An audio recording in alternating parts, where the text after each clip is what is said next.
Oh, tonight on the show, the star of the Hangover films. Well, we've all done it, waken up after a big night and found you're in bed with someone you don't know. Hello. Hello. Oh, hello. Hello. Oh, hello. Hello. Let's start the show.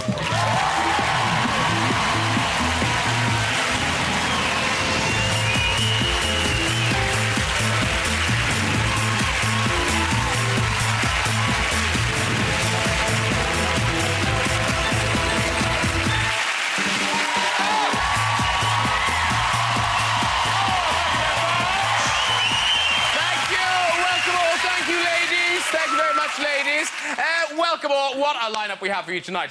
Gavin and Stacey star James Corden is here. I know. The sexiest actress in the world, Jessica Biel, is here. Geordie funny woman Sarah Millican is here. And delighted to say that later on, Hangover star Bradley Cooper is going to be dropping by. Plus, we've got music and chat from the brilliant Lenny Kravitz. I know. That is a very lucky sofa. Very lucky sofa. Very excited about meeting James, the creator of the brilliant Gavin and Stacey. He played Smithy, of course, traditional Essex boy.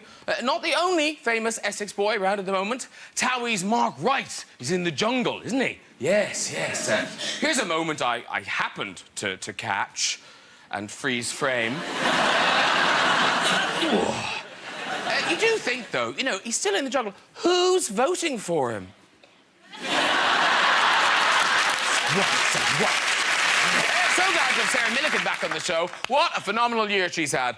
One of Sarah's quirky habits is that she takes photos of all the desserts she eats. She does, no. Here she is with a blueberry muffin. Here she is with 3 booze-soaked fruitcakes. No, don't. And Jessica Biel is here.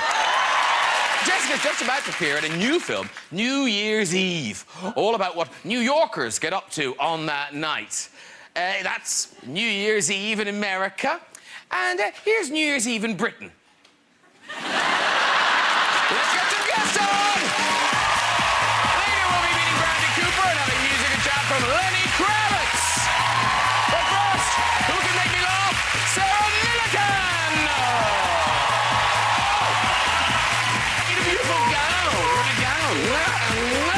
Sit yourself down, Sarah Millican. He's in a league of his own. It's Mr. James Corden. A whiskers. How are you, sir? Really nice to see you. Sit yourself down. And completing my A-time, it's Jessica Biel.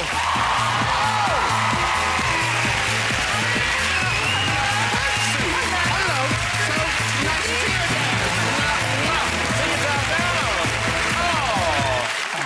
Very welcome to my sofa. Hello. Thank you. Hi. Look at them now, all smiley and happy.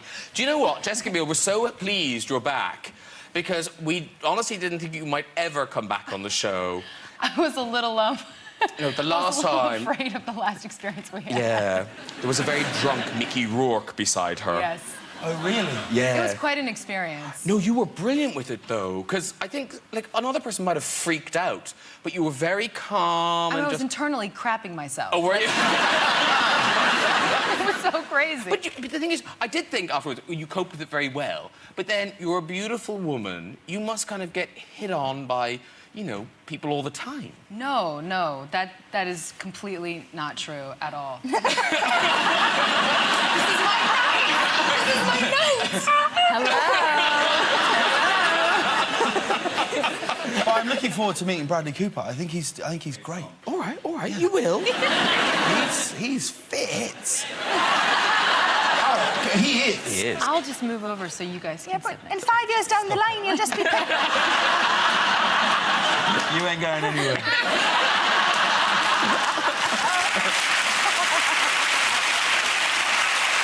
I can only apologise. I've gotten used to it now on your show. Who the hell are we going to invite on with you next time? I can't wait. I'm so excited to see. Now, I've got to try, you do look phenomenal. Thank you. You do! Oh, sorry. You're looking very good. But no, you look gorgeous. And I don't know, is there enormous pressure? Because you do, like, you've just finished Total Recall and, you know, Blade Trinity, things like that. When you do a big action film like that, presumably you have to show up looking all buff and toned. Well, yes, you do, but you spend months and months and months training with, you know, crazy martial arts instructors, and you're on crazy diets, and it's the hardest experience. It really is, because you're eating a lot of boring stuff. Oh. Chicken breasts and vegetables all the time. Yeah. But it's cakes and pastas and breads and sandwiches and croissants, and it's just like in your head all the time. That's all you can think about. Do you ever crack? Do you ever crack? Oh, yes, absolutely. Once a week, at least. But you don't crack just slightly.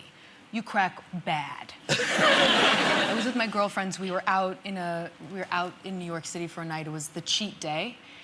I saw Dunkin' Donuts. It was just one of those weird. I said, pull the car over, pull over right now. We pulled over, we were all decked out. We ran in, I got 24 donuts. Went to a pizza joint, we got 2 giant large pizzas, and I sat in that car, and I put as much bread and dough in my mouth as I could possibly manage. It was the best moment. I honestly didn't think I could find you more attractive. Now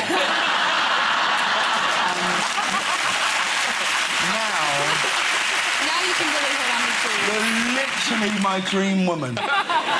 24 donuts 24. and 2 pizzas and this. Let's do it. Shit. Let's do it.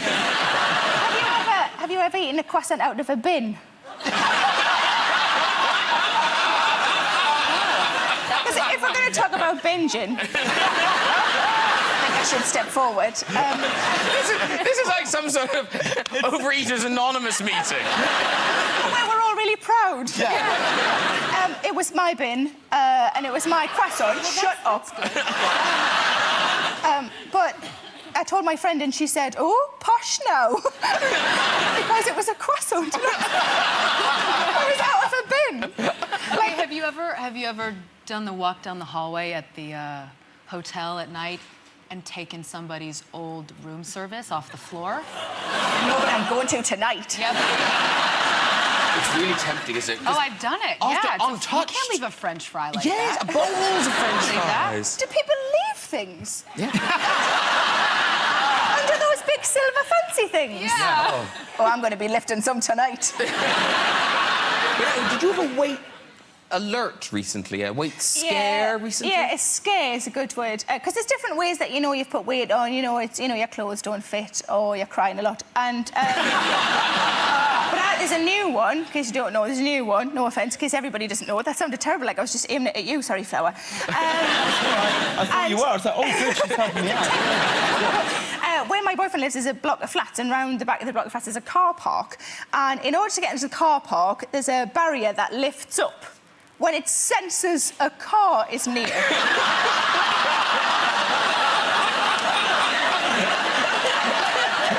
mean, I had 2 big bags of shopping, you know, but it still got out was like a Peugeot 206. Listen, Jessica, no weight worries in your new film, New Year's Eve, because you're playing a pregnant woman. Right. That must have been great. Oh, so good. I had a suit on that went completely from here up to here. I had the biggest boobs that hung to here. It was amazing. I ate whatever I wanted. It was great. Yeah, because you were about to have the baby throughout the film. Yes. Because it's all set on New Year's Eve. Yes. And the cast of this film, more stars than there are in heaven. It's you, Ashton Kutcher, Zac Efron, Michelle Pfeiffer, Hilary Swank, Halle Berry, Robert De Niro, Sarah Yes. Jessica Parker. And there's so many stories, but talk us through your particular plot. Okay, my plot is that my husband and I, Seth Meyers, we are trying to win money by having the first baby in the new year. So we're competing with this other couple and trying to get this baby to come out by eating weird stuff and doing weird yoga poses and, you know, just doing crazy, silly things. And it's a really sweet film. It's the sort of film I think they could never make here. It seems to be, it's very American. It really wears its heart on its sleeve. It does. And it's a really kind of like, I don't know, it's like a little love letter to New York as well. It's just great. Here's a clip of you in action in the movie. Gosh, my water broke. All of it? Oh, Well, what do you think? Well, that's too early. Can you turn it off? And how do you suggest I do that? I don't know. Yoga? Why don't you get back upside down? You could do a downward dog or an upward dog. Do one of the dogs. We need to pack. We have packed. Okay, calm. Taxi! Baby, I don't think we're gonna be able to get one up here. You're right. We gotta go downstairs where the cars live. Okay. Pants. I need pants. Okay. These are your pants. Give me the cute pink ones. Don't throw them at me. Okay, so I'll meet you there. You should come with me. We should both go.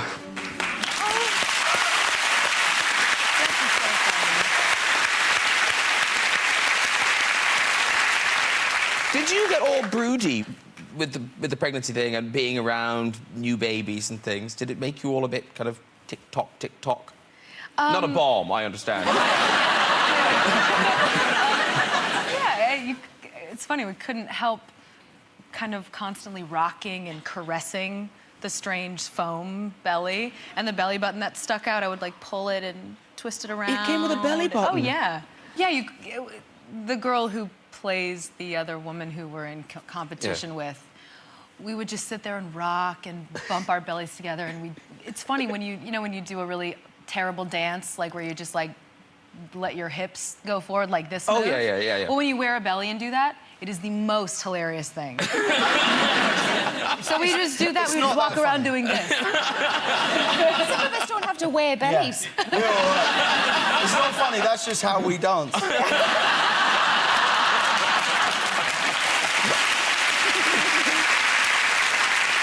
I'm guessing doing promotion for this film, everyone asks you, but is New Year's Eve a big deal in your life? Yeah, I like holidays.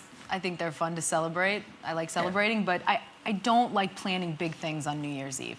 You always get disappointed. Yeah. You know, oh, this is gonna be the best night of the year. Oh, we're gonna have this amazing party. It always messes up somehow. But you do quite like a drink. Yes. And God knows we're not judging you. And you do drunk I am dialing. a little bit, just a bit. Oh. I'm okay with that, though. But you do drunk dialing, which I love that you do drunk dialing. Not on purpose, though, obviously. No, we're drunk. Right. Yeah. Because when I drink martinis, vodka martinis, if I have more than two, black hole. Good to know. Black hole. 310 martinis.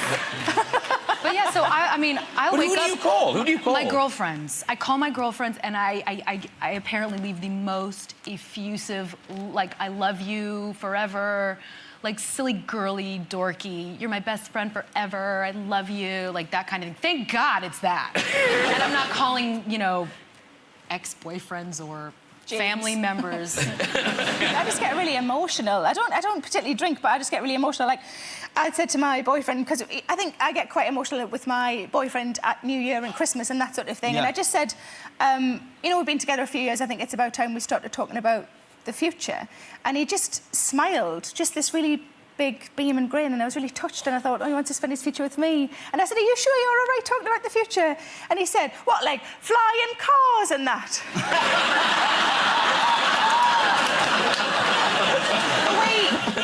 Because, you know, a lot of people get engaged at Christmas, don't they? Because it feels like that sort of time. So because we don't want to get engaged, so we bought a box set of The Wire because we thought that felt like a longer commitment. Yeah, I think so. Yeah.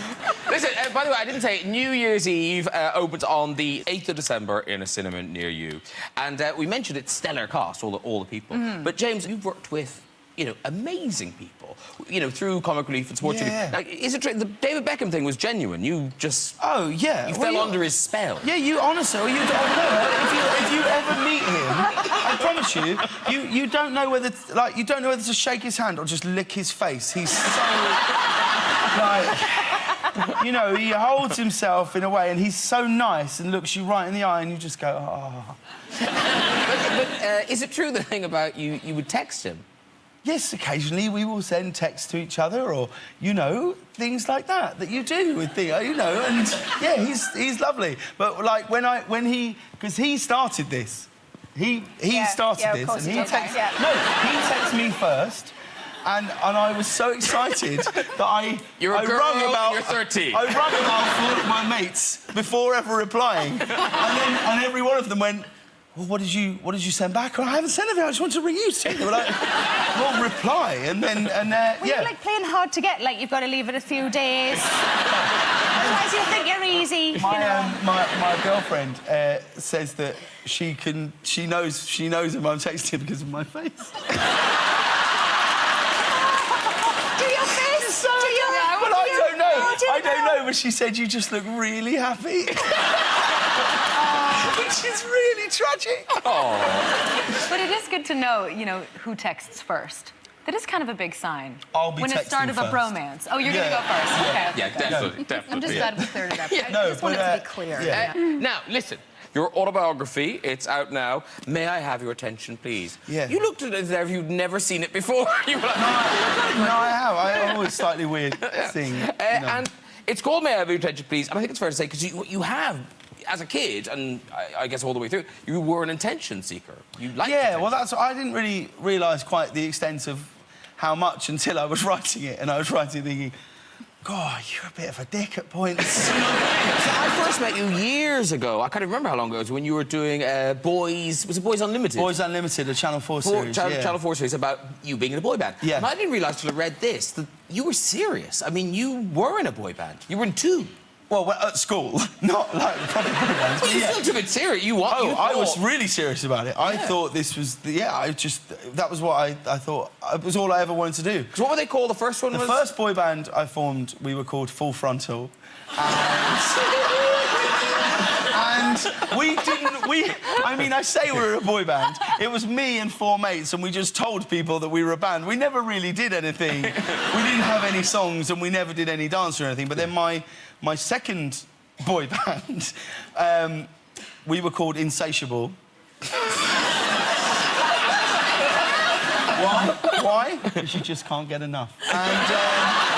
And you really can. But we used to rehearse like all the time. And we you were did like gigs. You did We gigs. did. We did You like. actually did play. Oh yeah. We were a boy Oh. band. We sung and danced. That's it. Yeah, we were like the Backstreet Boys. Okay. If they were worse. Okay. And and we like had original songs, and we would do dance routines, and we played about 8 gigs. I mean, 3 of them were like at Gav's mum's barbecue. Do you know what I mean? They weren't like proper gigs. But well, I mean, we really took it seriously. You did. Some of the lyrics are in here. Do you remember some of the lyrics? Yeah, I wrote them. Do you remember the lyrics to "Girl, Are You Ready"? Big time. Well, Girlie Ready. That's brace yourself in fancier language. You haven't heard the lyrics. Wait I don't know where it came from. Wait till you hear the But lyrics. I remember saying we had a guy called Matt who would play keyboards, and we would write the songs together.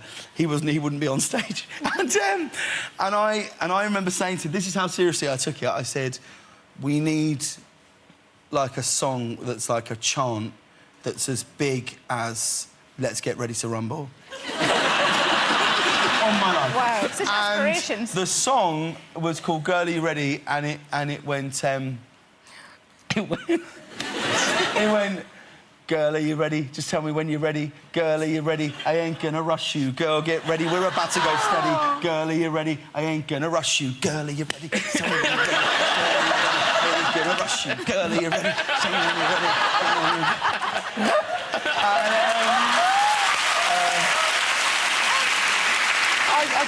I wish I remembered the chorus, because that was all sort of... That wasn't the chorus. No, I mean the verse. I wish I remembered the verse, because it was all kind of sultry and like, no, baby, and it was all like that. But, and then But the moves are clearly still there. Oh, yeah. Well, the moves, it was like a bit more of a Dance is life. stand-up. Yeah, dance is my life. Tap, ballet, and modern. That's mostly. But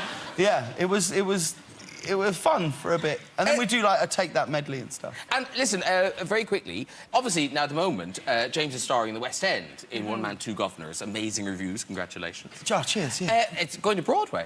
Yeah. It's kind of amazing what's happened with it, really. We were supposed to finish 6 weeks ago, and then it kind of did so well that we've moved to the West End, and I think that's it's taken more money than any play in the West End ever. Wow. And then on April 1st, we go to New York and we open the Music Box, which is on Broadway on the 6th.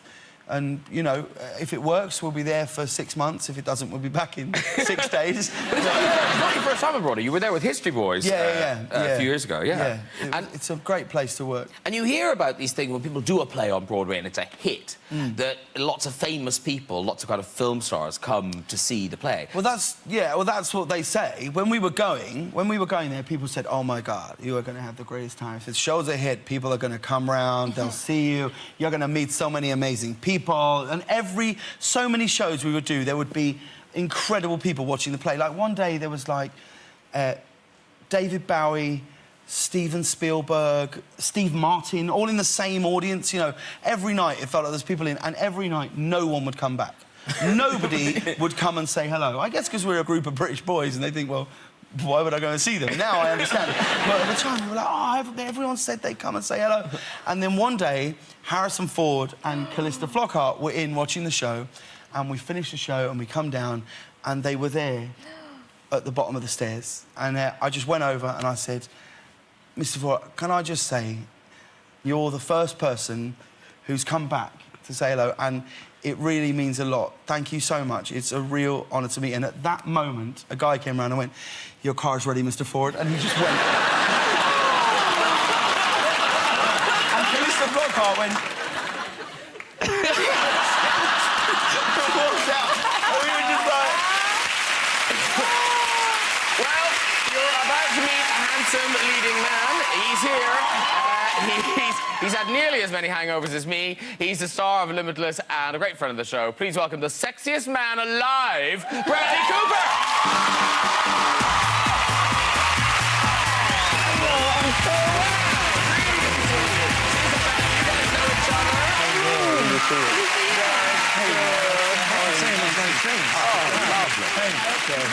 Hello. Say yourself, Dan. It's a great show. I've been watching it. Oh, but see, I feel weird talking because I like talking to you, but now you're the sexiest man alive. You know, look at him. It's official. Oh, God. He is the sexiest man alive. Don't go on about it. I'm number 5 on Heat's weird crush list. So, History Boys, by the way. pretty much the same thing. Oh, thanks, man. Did you go to see it? No. Okay. I didn't go back afterwards. Is it a weird thing being the sexiest man alive? Oh, it's the worst. No. Well, it's just so awful, yeah. Are you a little self-conscious? Are you a little kind of... Well, you know, I'm finally at an age, I'm 36 years old, where I really don't care about anything like that anymore, which is a wonderful thing. And then this happened, and then I started to realize just how not sexy I am. Oh, stop. No, I swear to God, I swear to God. I have a lot of moments where I'll be, like, walking out, and I'll open up the door, and I'll go, I could do that a lot sexier. That was not very sexy. That was not very sexy, you know? No. And then the other thing was just so awful that I'm admitting this, but the hell with it. Because there was such a backlash to when they announced it. And Ryan Gosling, who I love, and I just did a movie with him, he's the greatest. But we were both in Paris this last week, and a friend of mine showed me, like, there was, like, photographs from the paparazzi. And when I say friend, I mean me alone in my room looking at the computer. So, and there's, like, him, like, walking around, and he literally looks like he's in a photo shoot, like he just came off the runway. Like, the pea coat is like this with the scarf. And I literally, this was once of me, and I literally look like the neighbor who never really comes out of his house. And when he does, you want to make sure, like, maybe he should just stay in. We don't know what he does in there. So it's been interesting. But this is rare, because on the show, we've got the sexiest man alive. Right. Esquire had you the sexiest woman alive. A while ago. Yeah, but still, that's a thing on a sofa. But I'm like the sexiest woman alive according to my boyfriend, so... Oh. But I hope I am.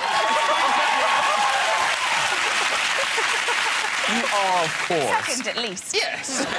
But also, can I just say, there is a British pin-up on our sofa. Is a British pin-up on our sofa. Oh, wow. Feast your eyes on that, ladies and gentlemen. Wow.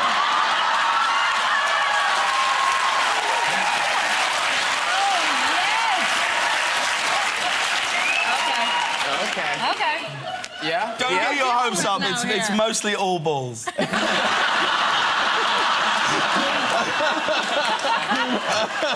you just hate that? I'm too excited. So listen, but people, the Ryan Gosling thing, people have gone a bit Yeah. funny about it. Yeah, it was pretty intense. Yeah. Yeah. Like, are they being mean? Are they being mean? Nothing. to us? No, thank God. Nothing. Oh, nothing okay. has physically happened to me. I don't know what the backlash is. What's happened? Oh, because Ryan Gosling fans are very annoyed that Bradley Cooper is the sexiest man alive because they still believe Ryan Gosling is the sexiest man alive, though clearly he's not. What was Ryan Gosling last year? Oh, so last year. He Even was- then he was lucky. He got lucky last year. Yeah, I think He Ryan was Gosling... alive. He was alive last year as well. Ryan Gosling is wonderful. He's brilliant, but you're fit. Yeah. You are. Yeah. And the only person on the sofa that you haven't hit on. Do something now!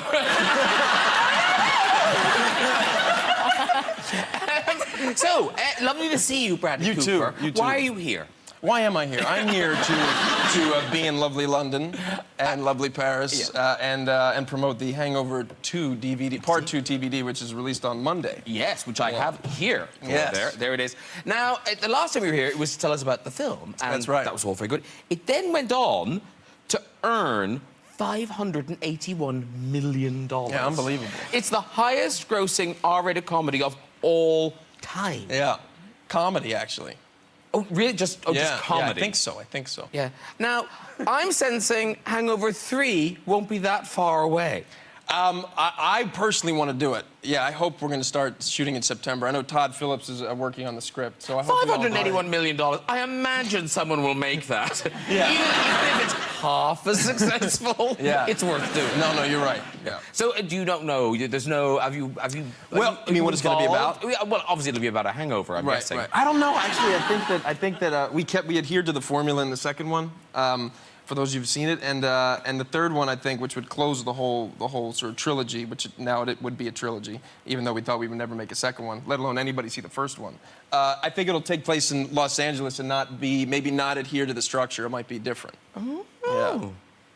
You tease us. Yes. Well, it's out on December the 5th, and I can't believe there's anyone alive on planet Earth who hasn't seen it. But if you haven't, or you want your appetite whetted for the DVD, here's a clip. Phil, I think it's happened again.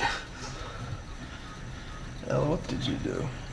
I didn't do anything, I swear to God. Your hair is gone. No.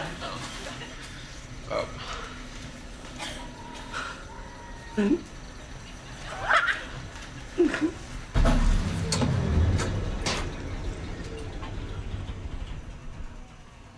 I'm scared.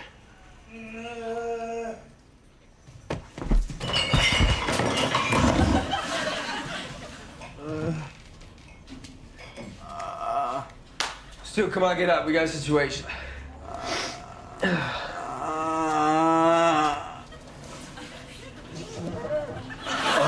Oh, where are we? Oh my God, Alan. Your head. No, your head.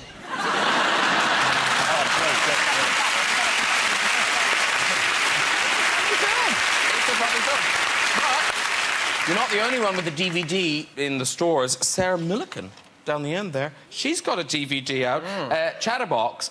And now, apparently there was some confusion about the title of this show when you toured with it. Yeah, because I called it Chatterbox because that's what I am. And then a man said, is it based on the film Chatterbox? And I didn't know that there was a film called Chatterbox, so I got in and I Googled it. Yes. And it does exist. It's American. And that sounds really bad, like...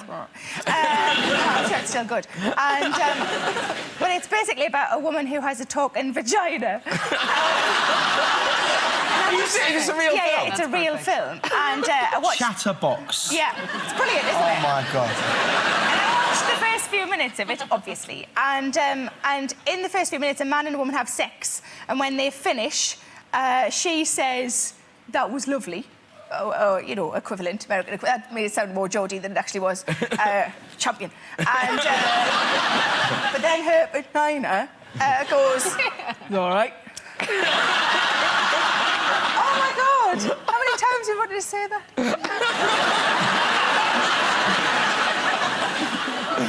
And you're still on tour, aren't you? Yeah, I am. Absolutely. Until May. Wow. Thoroughly Modern Millican. That's right. And it's quite a sexual show. There's a lot of kind of sex chat in it, I would say. Sex chat. Well, you know, you get turned on in odd situations that other people might get turned on. Yeah, I mean, I think it's just when you've been happy with my fella now for 5 years, and I think just little things sort of pop up every... Oh, that sounds terrible. You know, perfectly good-sized things pop up every now and again. Just new ways to turn each other on, and it's not always expected. We were having a carvery. As much meat as you like. And with his pudding, he got some custard in a jug, and he poured the custard onto his pudding. Then he licked the spout of the custard jug, and I was actually aroused. And I just leaned over to him and I went, "Get in the car. Bring the custard."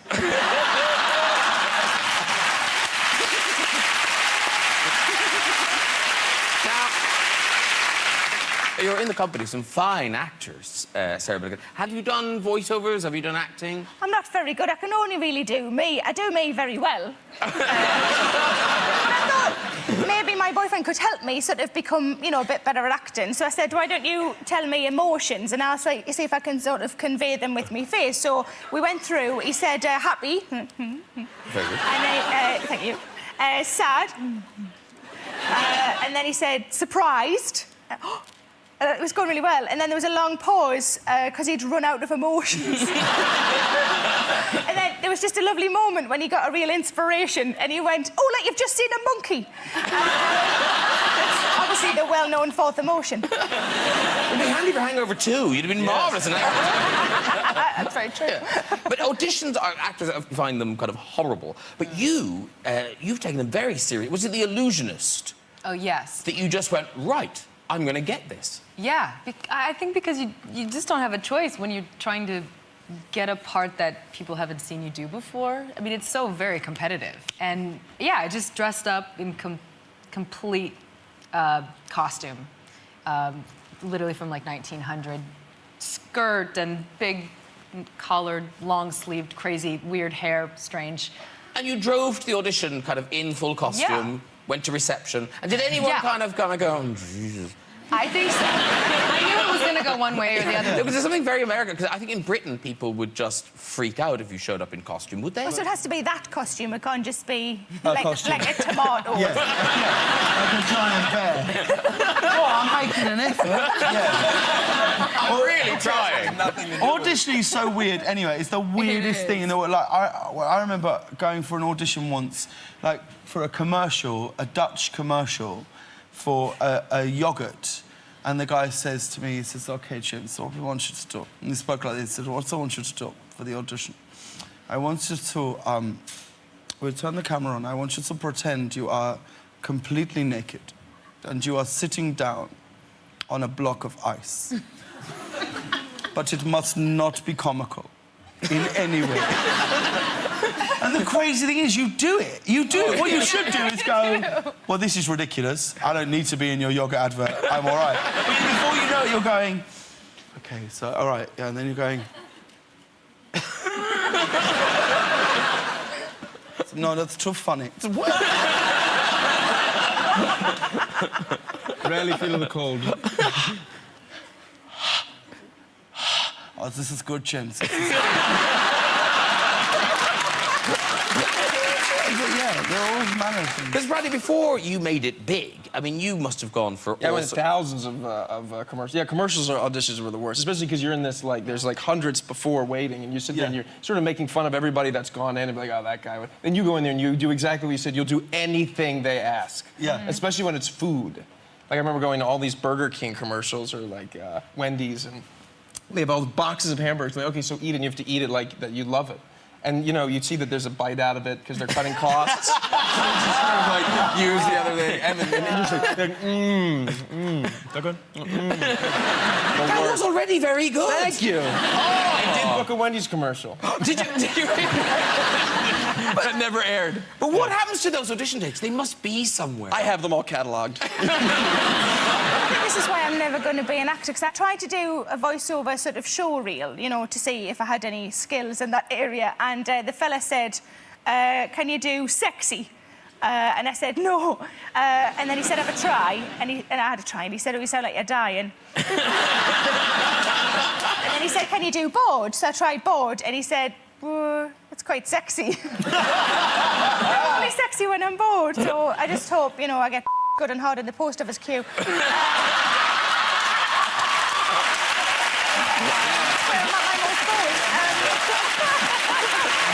Oh, dear. Listen, it's time for some music now. In a moment, we'll be hearing tonight's stories in the Big Red Chair. But first, performing Black and White America, it's the one and only Mr. Lenny Kravitz.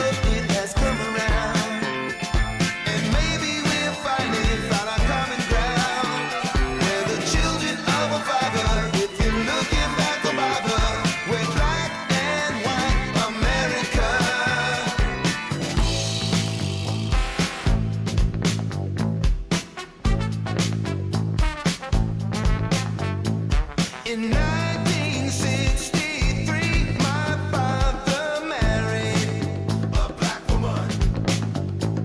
And when they walked the streets, they were in danger. Look what you done. But they just kept on walking forward, hand in hand. The future looks as though it has come around. And maybe we'll finally find our common ground. We're the children of a father. If you're looking back for bother, we're black and white America. We've waited so long.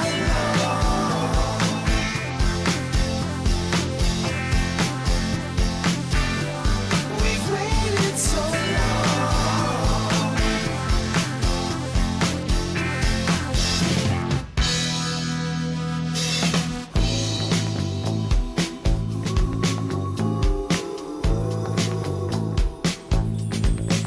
Wow.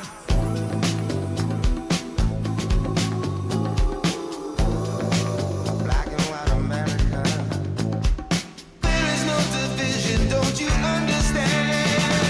The future looks as though it has come around. And maybe we'll finally find our common ground. We're the children of a father. If you're looking back for bother, we're black and white America.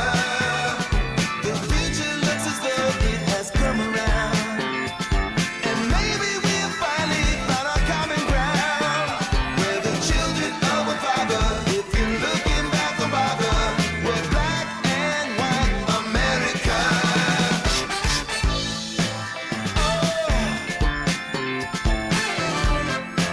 Yeah, black and white America. Gonna keep it moving forward.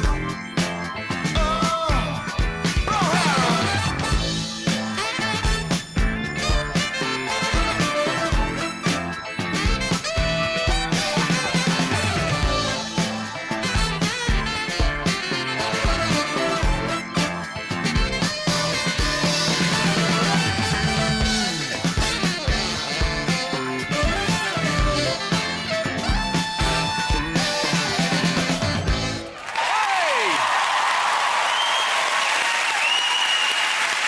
Mr. Lenny Kravitz, everybody! Come on, join me now. Shut up a little bit. There you go. Hello, sir. What's up? Thank you very much for doing this. Have a seat there. Sit yourself down. Oh, you're kissing and all sorts. I know, it's Oh, getting all yeah. That's Bradley. Pleasure to meet you. Sexiest man alive, just so you know. Thank you very much for doing that. That's off the album, which it's been out since August, Black and White America. Yes. Thank you very much. And, of course, you're drifting into there, well, you're drifting into the acting now. You've done Yes. quite a bit now. Because you were so good in Precious. Thank you very much. Do you plan to do more? Yes, I'm doing more, you know, in between touring, because I do have a day job. Yeah, there's I that. have to sort of keep up. But I just did a movie called Hunger Games. It's coming out in March 23rd. Wow. And I'm going to be doing another one with Lee Daniels, who directed Precious. Oh, fantastic. Oh, God, congratulations on everything. Thank you. It's Thank very you. good. Listen, we're nearly out of time, so thanks to Lenny and all of you. But before we go tonight, we do have time for a story or two in the red chair. So let's see who's up first. Hello. Hiya. Hi. What's your name, sir? Jordan. Jordan. Where are you from, Jordan? London. London. And do you have a job, Jordan? I work in sports marketing, Graham. Sports marketing. The gear or the sports? A bit of both. Okay, yeah, nice. See, you know, yeah, bit of everything. Yeah. Sports, he markets it. Yeah. Don't push him. Off you go with your story. All right, Bradley James, you're going to love this. It's about my worst day ever, so a bit of sympathy wouldn't go amiss. Would Lenny not like the story? Oh, Lenny, sorry, Lenny. Yeah, Lenny might like the story too. And Jessica and Sarah, they might like the story. I took a girl out for a date on a boat. Might I like the story? People in the audience like the story. We were hoping for a crowd pleaser. It's getting there. Okay. I took a girl out for dinner on a boat. It was a lovely boat. Had a lovely evening. She chose the most expensive things on the menu. It was going really well. A couple of bottles of wine on school night. Can't go wrong. I'm thinking, right, I'm in. We pay, we leave. I go in for the killer kiss. Bear in mind, we're on a boat. It's right by the river. She'd cycled to the restaurant because it was in Amsterdam. Got to the river part.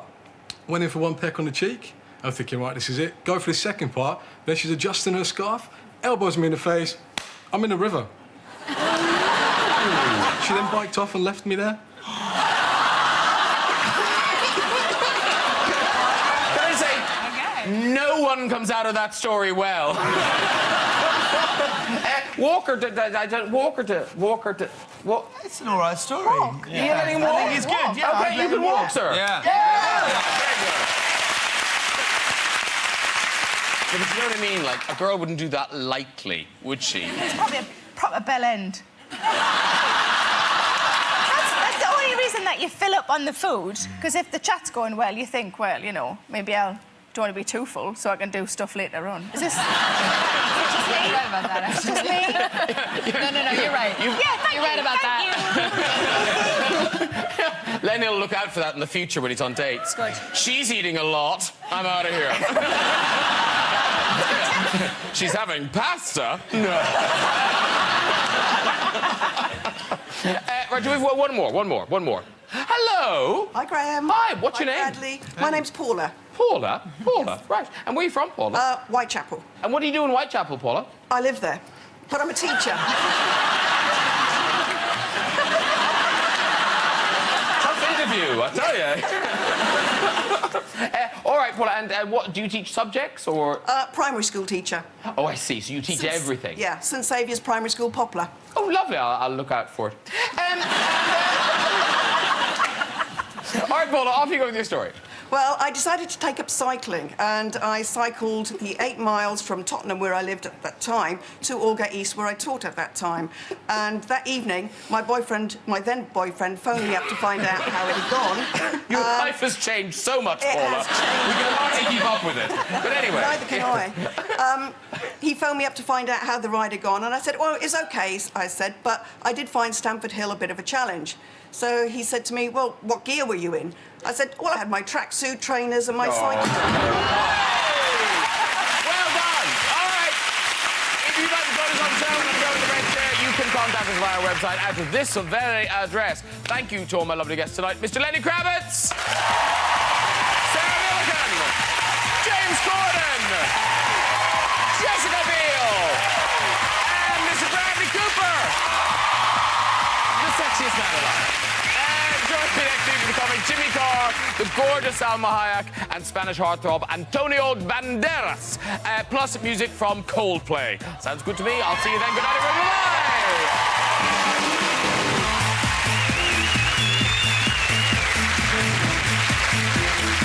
You can join Graham Norton tomorrow morning over on BBC Radio 2 from 10. This week he welcomes special guest Louis Walsh. Tickets at the ready. The Friday night National Lottery draws are next here on BBC One.